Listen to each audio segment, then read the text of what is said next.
What is up, Earth's mightiest subscribers? It's Ernie, Blerd without fear. Welcome back to the channel. So today we're going to be talking about Venom, to be more specific. Web of Venom, Venom Unleashed #1. This is a one-shot done by Ryan Stegman, minus Donnie Cates, which I was a little weird about at first. I want to say it's Kyle Hotz and Juan Gideon who are on the penciling team for this one, which isn't a bad thing. Actually, I still like the art in this one, but I also thought it was really cool that Ryan Stegman took writing duties on this one as opposed to the penciling duties that he normally does on Venom. That being said, really enjoyed this book. It's pretty solid, and it fills in some of the gaps on what's been going on in Donnie Cates' main Venom run right now. So I mean, we got that going for itself, and it also tells a weird story. But one of the reasons why I'm talking about this book today, this book gives us a much clearer idea of what it is that Donnie Cates had planned for Carnage at the end of Web of Venom, Carnage Born, which is the one shot we did about a month or so back. At the end of that book, we were teased with the idea that yes, Carnage, he's alive. Cletus Cassidy is back in the suit. He's got his powers back. He's been leveled up some. We don't really know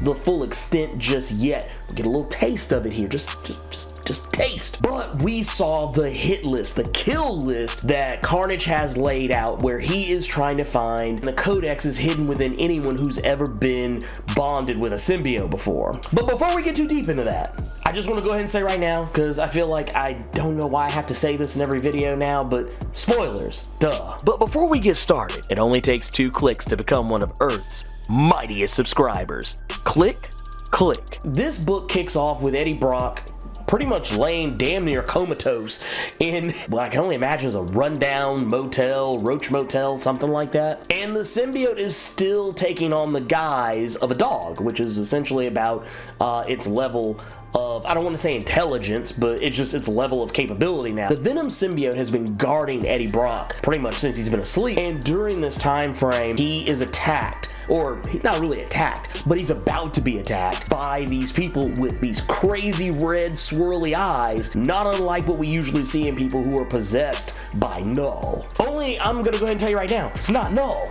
At least not 100%. But these people, they're pretty much like the Walking Dead. I mean, they're not dead, but I mean, just the mindset. They're like drones. They become these zombie-minded people who just do whatever it is they're told. This book is really interesting in the fact that there's really not a lot of dialogue in it for the first, I would dare say, half of its pages. But the reason behind that is because, you know, we got people who are mindless drones, and then next thing you know, we've got the Venom dog, which cannot talk. Mostly because of the whole shenanigans going on with Eddie Brock and the symbiote and things that happen with Null. I mean, I made a whole video about it. You can go watch that. But what I'm here to tell you is that once we finally get into it, we start seeing that the Venom symbiote winds up stumbling during its misadventures, dealing with these red-eyed drones, that he winds up in the underground, and literally just straight out of Venom Lethal Protector, he finds these giant golden excavator machines, these excavator mechs, the same things that Venom fought in Lethal Protector. And it's pretty cool because, you know, he's fighting them and he's going ham on them. I mean, they get a couple of shots in, but for the most part, Venom symbiote is fine. But he winds up extracting a red worm out of one of the drones. What's more is that one of the other people in the excavator mechs, he gets one extracted from him as well, and it's at this point where they're like, dude, what the hell are we doing? Last thing I remember, I got hit by some damn worm. And it's kind of crazy when you think about it, because like it's like this weird like possession thing. It's like, it almost kind of takes you back. I don't know if anyone's ever seen this movie. I think it was Clive Barker, the Phantoms. It was that one movie that was like a running gag in like the Jay and Silent Bob movies, where Jay would be like, oh, you were the bomb in Phantom B, when he was talking to Ben Affleck. But yeah, it's kind of like that almost, only maybe better. And when the Venom symbiote gets a hold of one of these red worms, he starts getting flashbacks. We start seeing that classic Venom Carnage Unleashed cover art where, you know, Carnage is like literally ripping the symbiote off of Venom, and also was something that was kind of homaged in the live action Venom movie where Tom Hardy made some choices. And it's at this point we realize, yes, the Venom symbiote is still smart enough to realize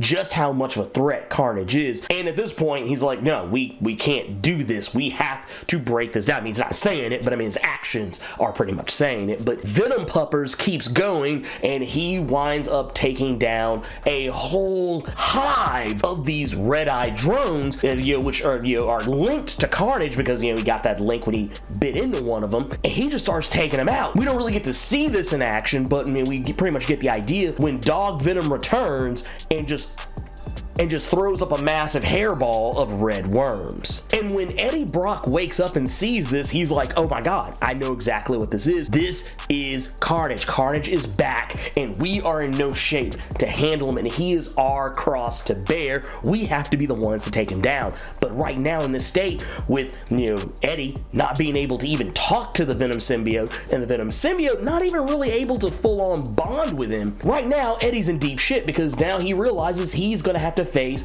Carnage alone. And what makes matters worse in this is that this is not the same old Carnage. This is a Carnage on a whole new level. This is a Carnage who is capable of creating spawns of himself and putting them, these little drones, these little worms, they're technically symbiote children, only they're not necessarily capable, or maybe they are capable, we don't know yet, but they're not fully capable as far as we know of creating another symbiote. They're just little pieces of him he can use to control other people. And he has an entire army of people under his control right now that he is sending out, because at this particular point, what we learn is Carnage's ultimate plan, his ultimate plan in all this. I mean, we knew he wanted to get the Codex, we knew he's trying to get back to Null, but there's something a little bit more sinister in mind that Carnage has, and it's the fact that he has, at this point, a tremendous god complex. That's actually what makes Carnage so much more dangerous now. Not only does he have a god complex, but he feels like when he kills people, he is sending them to the abyss, that he is sending them to Null, and it's also a place where he wants to get back to. Not only does he want to kill these people and send them to the abyss and be worshipped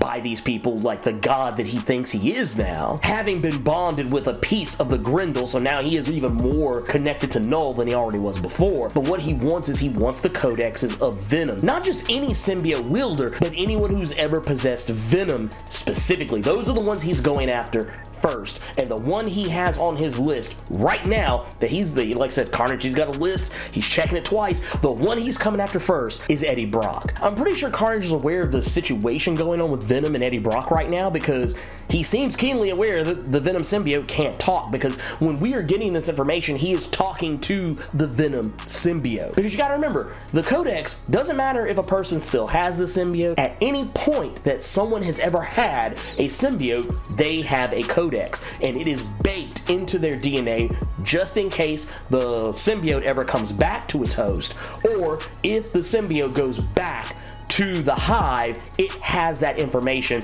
on the person that they were bonded with and can share that information with the hive and kind of perpetuate the spreading of information and knowledge and power. A lot of people are thinking small when they think about how Carnage operates. Yes, we're used to Carnage being a smaller threat, maybe a few inches north of street level villainy. That's not the case anymore, because the way Donny Cates writes, Donny Cates is more of a cosmic, otherworldly writer. He likes cosmic shenanigans, the supernatural.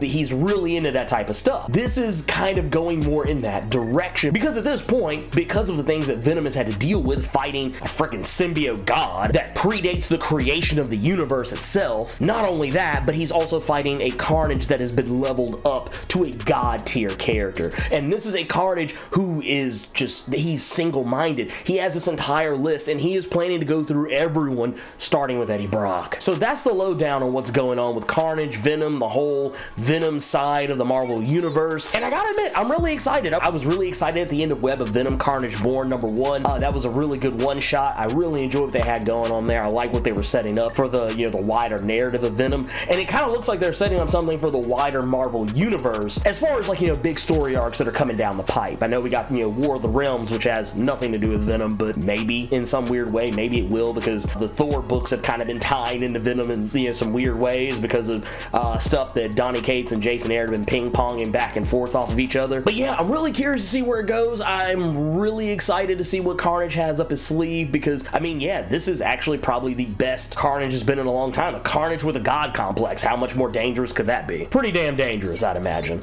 But anyways, let me know what you thought about Web of Venom, Venom Unleashed by Ryan Stegman, Kyle Hotz, and Juan Gideon. Sound off in the comments. If you enjoyed this video, Hulk smash that like button. And if you want to see more awesome videos like this one, make sure you click subscribe so you can become one of Earth's mightiest subscribers and tap that bell so you know when I post up. And if you want to become one of Earth's mightiest patrons as well, swing on over by patreon.com/blerdwithoutfear. And if you chuck in a buck, you can get some exclusive content. And if you don't want to become one of Earth's mightiest patrons, that's fine too. Hey, all I ask is that you like this video and share it with your friends. And who knows, maybe they'll become some of Earth's mightiest subscribers too. Anyways, thank you for taking the time to watch this video, and while you're here, go ahead and check out some of these other videos I got floating around here. But until next time, Plus Ultra!